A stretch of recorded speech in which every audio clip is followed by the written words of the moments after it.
Hello student, welcome and very very good morning to you.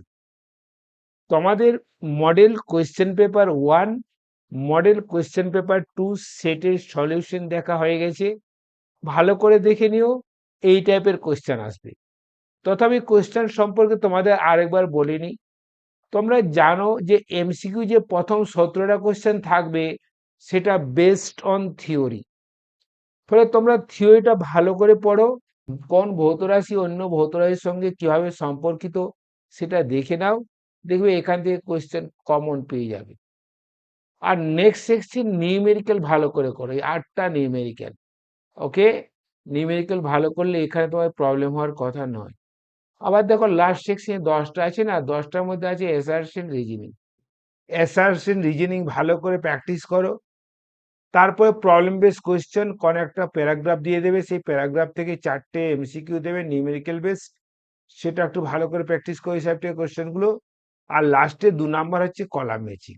তাহলে দেখো প্রথমে 17টা theory, 8টা numerical, 4টে assertion reasoning, আবার 4টে কি বলতো প্রবলেম বেস কোয়েশ্চেন, আর 2টো কি বলতো কলাম ম্যাচিং। এই 35 কোয়েশ্চেন তোমাদের হয়ে গেল। ভালো করে দেখো, দেখবে তোমরা 35-এ পাবে।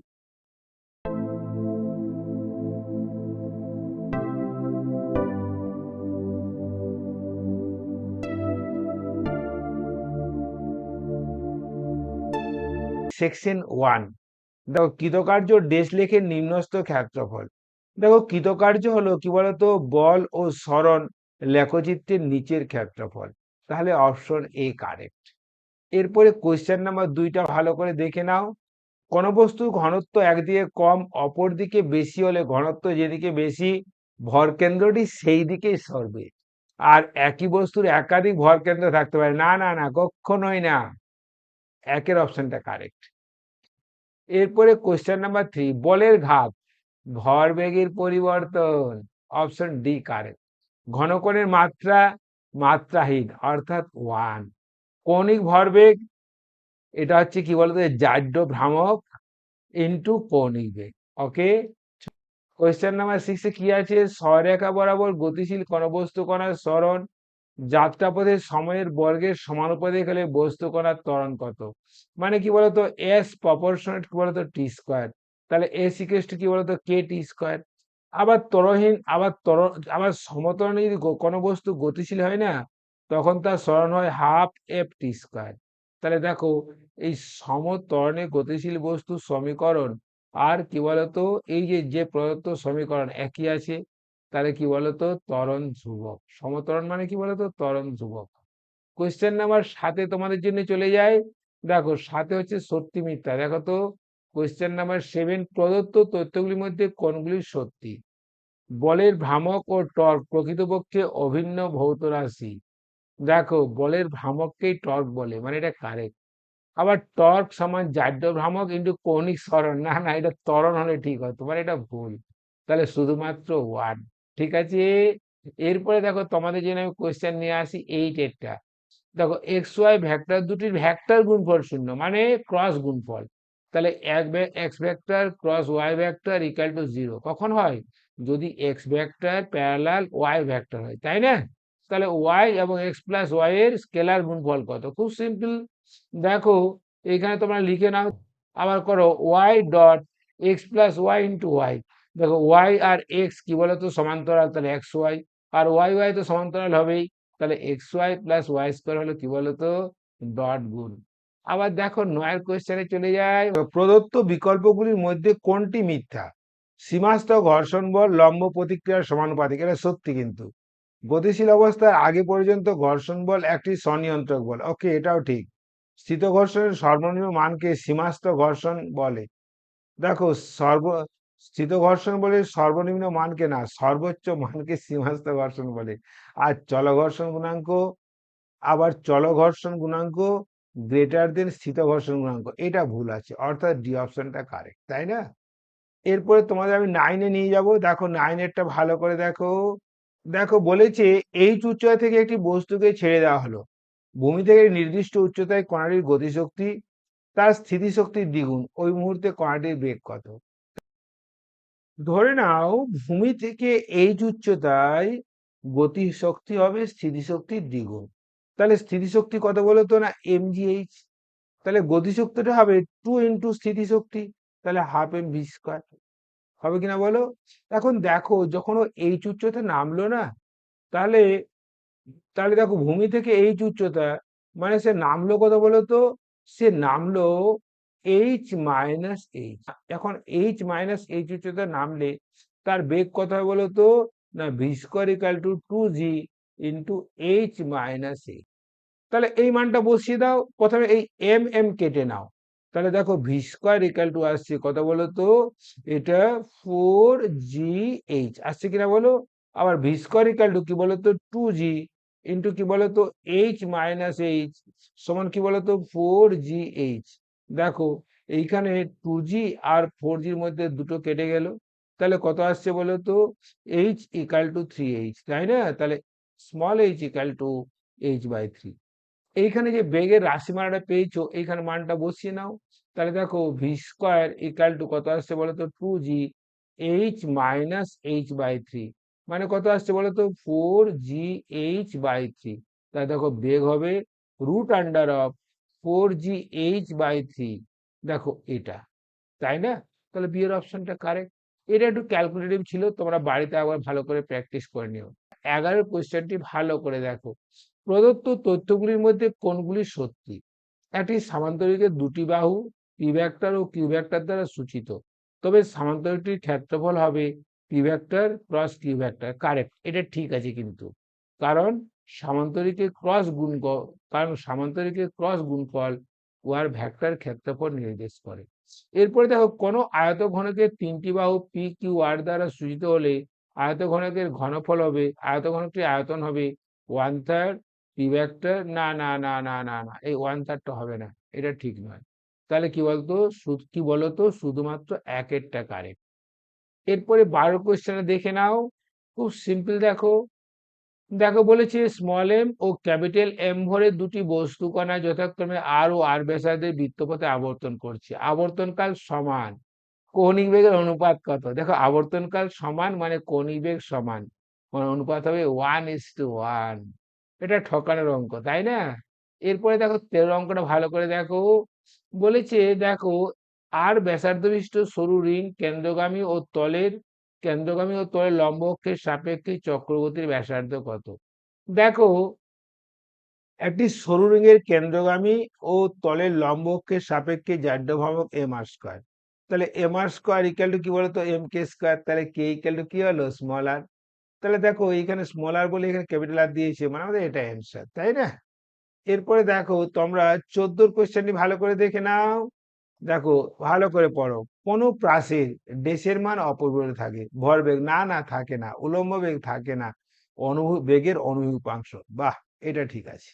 তাহলে সি অপশনটা কারেক্ট। এবার দেখো নেক্সট কোয়েশ্চেন 15টা দেখে নাও। দেখো এটা সত্যি মিথ্যার অঙ্ক। দেখো বলেছে প্রদত্ত তথ্যগুলির মধ্যে কোনগুলি সত্যি? নিচে বা মাঝখান অপেক্ষা কোনো ময়ের উপরে দাঁড়ালে পিছলে যাওয়ার সম্ভাবনা বেশি। হ্যাঁ, যত উপরে যাবে পিছলে যাওয়ার সম্ভাবনা তত বেশি। আর দুই দুই হাতে দুটি সমান বোঝা নিয়ে হাঁটা চেয়ে এক হাতে একটি বোঝা নিয়ে হাঁটা সহজ। না না না না না, এটা ফলস। তাহলে শুধুমাত্র এ কারেক্ট। 16 কোশ্চেনটা সুষমভাবে গতিশীল বস্তুর উপর বেশ ক্রিয়া করে। না, কোনো বল ক্রিয়া করে না, নেট বল শূন্য হয়, তাই না? তাহলে বি এর অপশনটা কারেক্ট। এরপরে দেখো এই সেকশনের লাস্টের কোশ্চেনটা তোমাদের দেখাচ্ছি। দেখো বলি প্রদত্ত তথ্যগুলির মধ্যে কোনগুলি মিথ্যা? 1 জুল/সেকেন্ড মানে 1 ওয়াট, ঠিক আছে। এটা প্রদত্ত ক্ষমতা সমান প্রযুক্ত বল ইন্টু বেস। পূর্ণ অস্থিতি ও সংঘর্ষের জন্য সংঘর্ষ গুণাঙ্কের মান 1, এটাও ভুল। তাহলে আমাদের 3 নাম্বার অপশনটা ভুল, তাই না? মিথ্যের কথা বলেছে এটা। ওকে, এখন তোমাদের কাছে ডিসকাস করব সেকশন বি, অর্থাৎ নিউমেরিক্যাল এমসিকিউ। কোশ্চেনগুলো প্রথমে ভালো করে পড়ে নেবে, কি কি ডেটা দেওয়া আছে লিখে নেবে, আর কি বের করতে হবে। কোশ্চেন নাম্বার 18, স্থিরাবস্থা থেকে অবাধে পতনশীল একটি বস্তু ভূপৃষ্ঠ স্পর্শ করার আগের সেকেন্ডে যাত্রাপথের প্রথম 3 সেকেন্ডে মোট অতিক্রান্ত দূরত্বের সমান দূরত্ব অতিক্রম করে। তাহলে দেখো এখানে দেওয়া আছে ইউ ইকাল টু 0। এবং 3 সেকেন্ডে যে দূরত্ব নামছে এইচ ইকাল টু সেটা কি বলতো না শেষ সেকেন্ডে অতিক্রান্ত দূরত্বের সমান।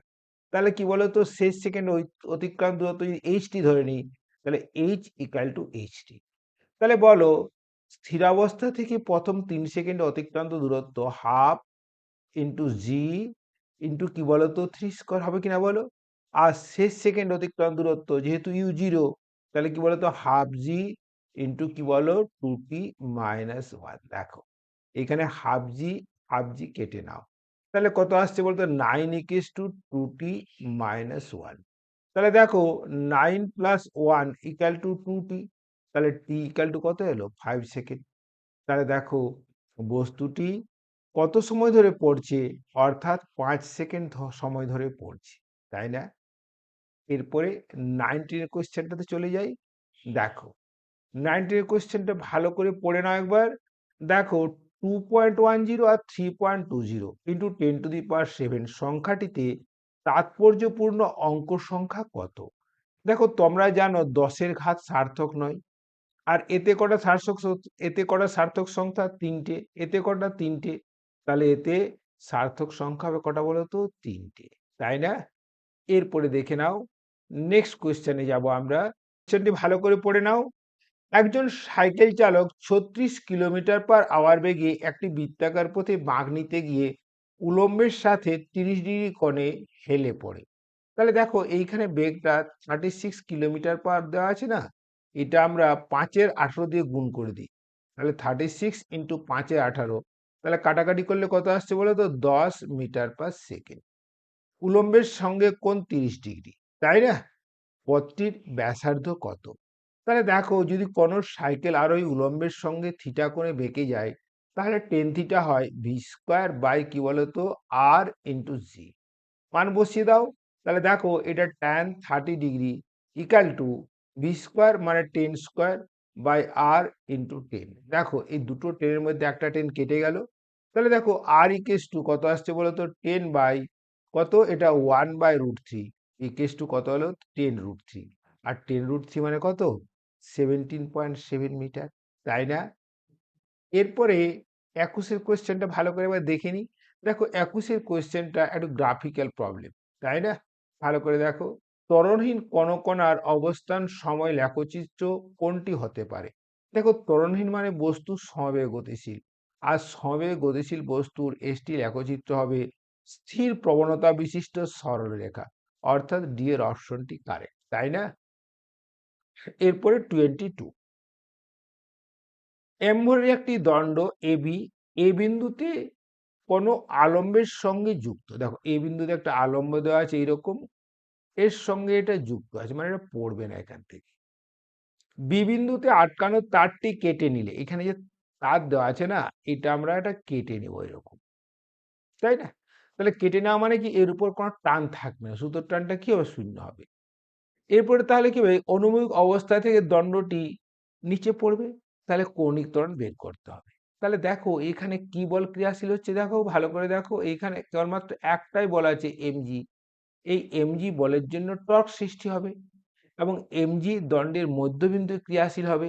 তাহলে দেখো এমজির জন্য টর্ক এমজি ইন্টু এ বিন্দু থেকে লম্ব দূরত্ব কত L/2 equal to I alpha. বলো এক প্রান্তের সাপেক্ষে দণ্ডের জাড্য ভ্রামক কত বলো তো 1/3 কি বলো এটা ml² ইন্টু আলফা। দেখো এল এল কেটে গেল, তাহলে আলফা ইকুয়ালস টু কত আসছে বলো তো এটা 3g/2l। ঠিক আছে কিনা বলো, সি এর অপশনটা কারেক্ট। এরপরে 23 কোশ্চেন, দেখো P cap plus Q cap equal to R cap. তাহলে বলেছে পি ক্যাপ ও কিউ ক্যাপের মধ্যবর্তী কোণ, খুব সিম্পল। তাহলে দেখো P cap plus Q cap এটা লিখতে পারো 1² + 1² + 2 × 1 × 1 cos থিটা, যখন থিটাটা পি ক্যাপ ও কিউ ক্যাপের মধ্যবর্তী কোণ ইকুয়াল টু আর ক্যাপের মান কত 1। তাহলে দেখো এটা বর্গ যদি করে নাও তাহলে 1 + 1 + 2 cos থিটা ইকুয়াল টু কি বলতো ইকুয়াল টু 1। তাহলে 1 1 কেটে দাও, তাহলে দেখো 2 cos থিটা ইকুয়াল টু কত 1, তাহলে সরি -1, তাহলে cos থিটা ইকুয়াল টু কি হবে -1/2। আর cos থিটা মাইনাস হাফ মানে কি বলতো, cos 120 ডিগ্রি। তাহলে থিটা ইকাল টু 120 ডিগ্রি। কোন অপশনটা বলো তো? বি এর অপশন কারেক্ট। এই কোশ্চেনগুলো তোমরা ইজিলি করতে পারবে যদি আবার প্রতিটি চ্যাপ্টারের ওয়ান শট ভিডিওগুলো আবার ভালো করে দেখে দিও। কোশ্চেন নাম্বার 24, এমভরের একটি সুষম মিটার স্কেল দুটো প্রান্তে যুক্ত দুটি উলম্ব দড়ির সাহায্যে অনুভূমিকভাবে ঝুলছে। 2m ভরের কোনো বস্তুকে 75 সেন্টিমিটার চিহ্নিত স্থানে রাখা হলে দড়ির দুটিতে টানের অনুপাত কত? একটু ভালো করে ছবিটা এঁকে নিই, দেখে নাও। তাহলে দেখো এইরকম একটা দণ্ড আছে। এইখানে এই দণ্ডটা এইরকম সুতো দিয়ে ঝোলানো আছে। দেখো এইখানে টান ধরে নাও T1 আর এইখানে টান ধরে নাও কি বলতো T2। এইখানে মধ্যবিন্দুতে ওজন আছে mg আর এইখানে 75 সেন্টিমিটার স্থানে ওজন আছে কত বলতো না 2mg। নাম দিয়ে দিচ্ছি, এটা A, এটা B, এটা C, এটা D। দেখো এখানে AB সমান হবে না 50 সেন্টিমিটার। ওকে, আচ্ছা তারপরে কি বলতো, এটা BC কত দেওয়া আছে বলতো? BC ইকাল টু 75 সেন্টিমিটার আর AD ইকাল টু পুরো মিটার স্কেল লেন্থ মানে 100 সেন্টিমিটার। এখন দেখো তোমরা জানো সাম্যাবস্থায় ওপরের দিকে বল সমান নিচের দিকে বল, তাই না? তাহলে দেখো এইখানে লিখতে পারো না T1 plus T2 equal to কি বলতো 3mg। এটা কোশ্চেন নাম্বার 1। ঠিক আছে, আবার দেখো এ বিন্দুর সাপেক্ষে যদি আমরা টর্ক ধরি তাহলে কি বলতো, এইখানে mg ইন্টু 50 সেন্টিমিটার মানে mg ইন্টু এ থেকে লম্ব দূরত্ব প্লাস 2mg ইন্টু এ থেকে লম্ব দূরত্ব কত 75 ইকাল টু এই T2 দ্বারা কি বলতো টর্ক। তাহলে T2 ইন্টু এ থেকে লম্ব দূরত্ব কত 100। পুরোটাকে দেখো 25 দিয়ে কেটে দাও। তাহলে দেখো এটা কত আসছে বলতো 2mg আর এইখানে 25 দিয়ে কাটে 3 হবে মানে 6mg ইকাল টু 4T2। তাহলে দেখো 6 আর 2 8/4 মানে 2। তাহলে দেখো T2 হলো 2mg।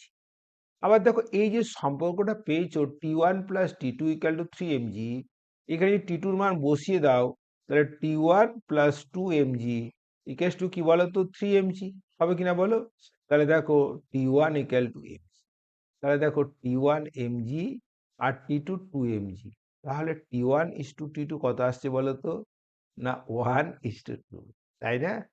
25 এরটা দেখো, একটি রকেট 100 কেজি সেকেন্ড হারে জ্বালানি খরচ করে। তার মানে কি বলতো, এটা হচ্ছে dm/dt।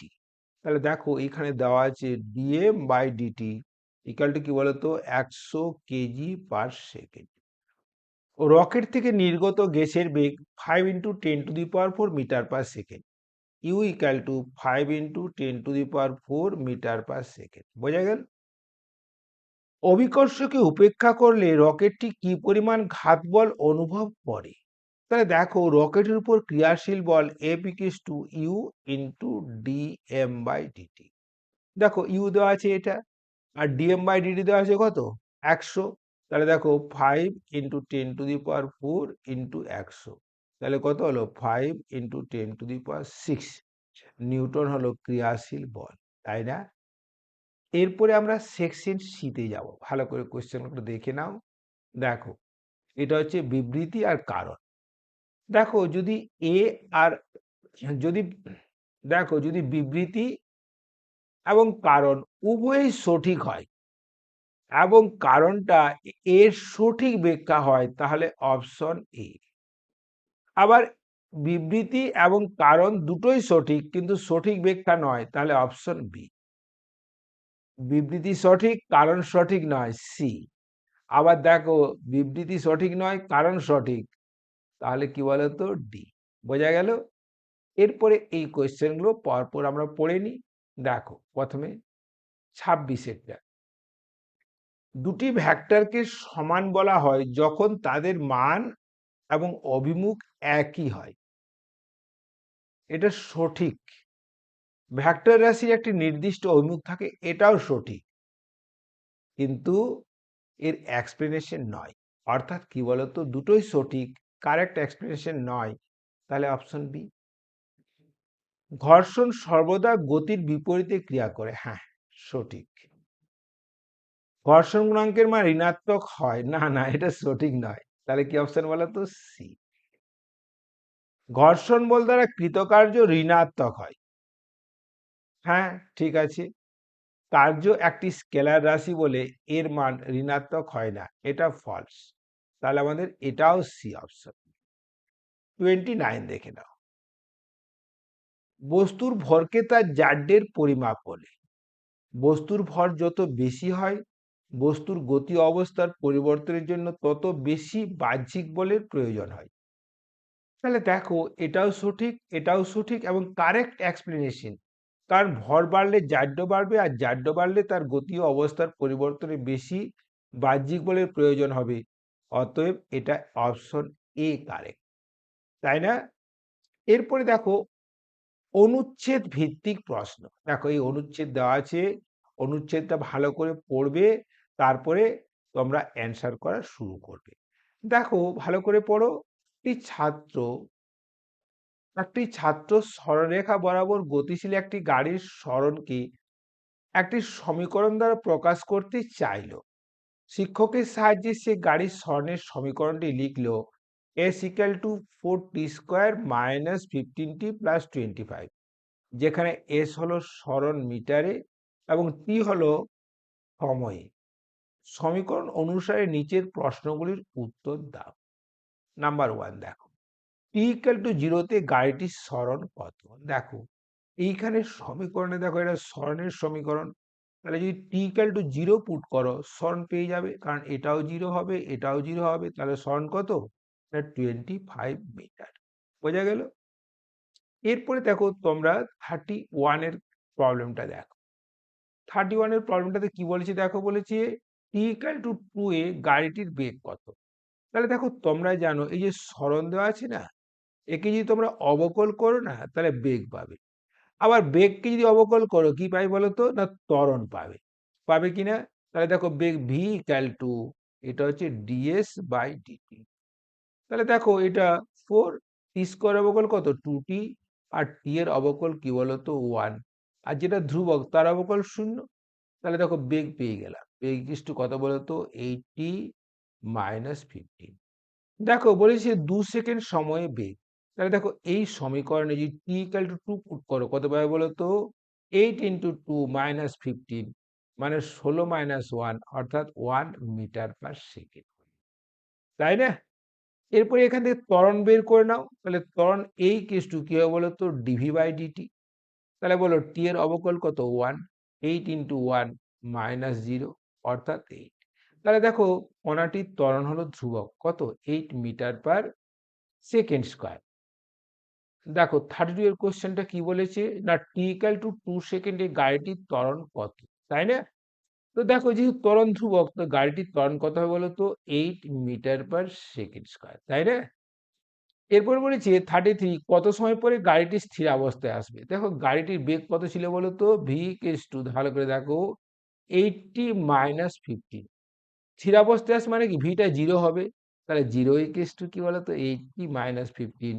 তাহলে টি ইকুয়ালস টু কত বলতো? 15/8, অর্থাৎ 1.875 সেকেন্ড সময়ে কণাটি স্থির অবস্থায় আসবে। এরপরে দেখো, কালাম ম্যাচিং। দেখো, বাঁ দিকে ভৌত রাশি দেওয়া আছে, আর একক দেওয়া আছে। এগুলো মিলিয়ে নি। দেখো, চাপের একক কি? পাস্কাল। তাহলে দেখো, 1b, 1b কোথায় আছে বলো তো? সিআরডি, সিআরডি এর মধ্যে কোন একটা হবে। তাপমাত্রা একক কি? কেলভিন, মানে 2a। দেখো তো, 2a কোথায় আছে? দেখো, বি হয়ে গেল। দেখো, দুটো জেনে আমাদের কিন্তু অপশন চলে এলো, তাই না? এরপরে দেখো, লাস্ট কোয়েশ্চেনে যাবো আমরা, ভালো করে দেখে নিও। লাস্ট কোয়েশ্চেনে দেখো, ডান দিকেরটা দেখো, ভৌত রাশি দেওয়া আছে, আর এটা ভৌত রাশির ধর্ম দেওয়া আছে, তাই না? দেখো, গতিশীল বস্তু কি থাকবে? গতিশক্তি থাকবে। তাহলে 1b, 1b কোথায় আছে বলো তো? বি আর ডি। তাহলে বি আর ডি এর মধ্যে কোন একটা হবে। কার্য করার হার ক্ষমতা, কার্য করার হার ক্ষমতা মানে এ, 2a। দেখো, 2a কোথায় আছে? না, 2a ডি তে আছে। তাহলে বলো তো, ডি এর অপশনটি কারেক্ট। তো দেখো, আমাদের দুটো জানলেই কিন্তু আমরা অপশন পেয়ে যাচ্ছি, তাই না? ভিডিওটি দেখার জন্য অনেক অনেক ধন্যবাদ। লাইক আর কমেন্ট করতে ভুলবে না, কারণ তোমাদের এক একটা কমেন্ট আমাকে নতুন ভিডিও দিতে উৎসাহ করবে। আর সেমিস্টারে ভালো নাম্বার পাওয়ার জন্য আমার চ্যানেলটি দেখতে থাকুন। ওকে, থ্যাংক ইউ।